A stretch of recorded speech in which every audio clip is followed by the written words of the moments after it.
Kisah Syekh Magelung, sang wali misterius dari Cirebon di tanah Cirebon, sekitar abad ke-15, ketika ajaran Islam mulai berkembang melalui dakwah Sunan Gunung Jati dan para muridnya.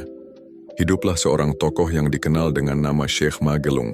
Ia digambarkan sebagai seorang ulama yang memiliki kesaktian luar biasa, berpenampilan sederhana, namun memiliki keistimewaan yang membuatnya dihormati, sekaligus disegani, asal-usul nama Magelung.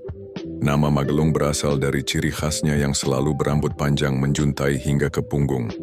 Rambut itu tidak pernah dipotong, konon sebagai simbol kesabaran, keikhlasan dan pengendalian hawa nafsu. Rambut panjang itu pula yang membuatnya mudah dikenali oleh masyarakat, hingga akhirnya ia lebih dikenal sebagai Syekh Magelung. Pertemuan dengan Sunan Gunung Jati Syekh Magelung dikisahkan sebagai pengembara yang menuntut ilmu dari berbagai negeri.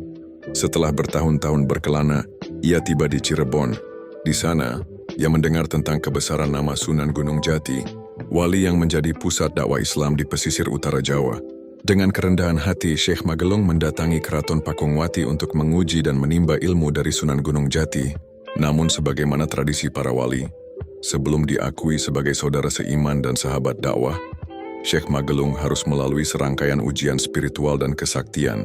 Ujian di tengah laut konon, Sunan Gunung Jati meminta Syekh Magelung menunjukkan bukti keteguhan imannya. Dengan tenang, Syekh Magelung berjalan ke arah laut.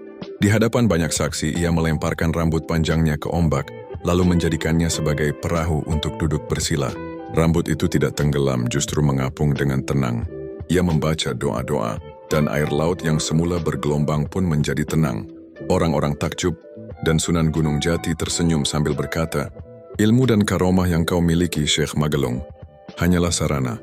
Namun yang lebih penting adalah bagaimana engkau menggunakannya untuk menuntun manusia menuju Allah." Peran dalam penyebaran Islam setelah itu, Syekh Magelung diangkat menjadi salah satu sahabat dakwah Sunan Gunung Jati. Ia berdakwah ke pelosok-pelosok Cirebon, menasihati masyarakat dengan cara yang lembut. Ia sering menggunakan simbol-simbol budaya lokal, agar ajaran Islam mudah diterima. Banyak kisah menyebut bahwa siapa saja yang meremehkan atau menguji kesaktiannya selalu berakhir dengan ketundukan.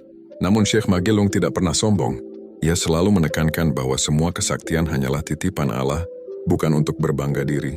Jejak yang tersisa hingga kini, makam Syekh Magelung dipercaya berada di wilayah Cirebon dan sering diziarahi oleh orang-orang yang ingin mengenang perjuangannya. Legenda tentang rambut panjangnya yang menjadi simbol kekuatan lahir batin tetap hidup di tengah masyarakat. Kisah Syekh Magelung ini menjadi bagian dari kekayaan sejarah Cirebon yang syarat dengan perpaduan antara dakwah Islam, budaya lokal, dan nuansa mistis.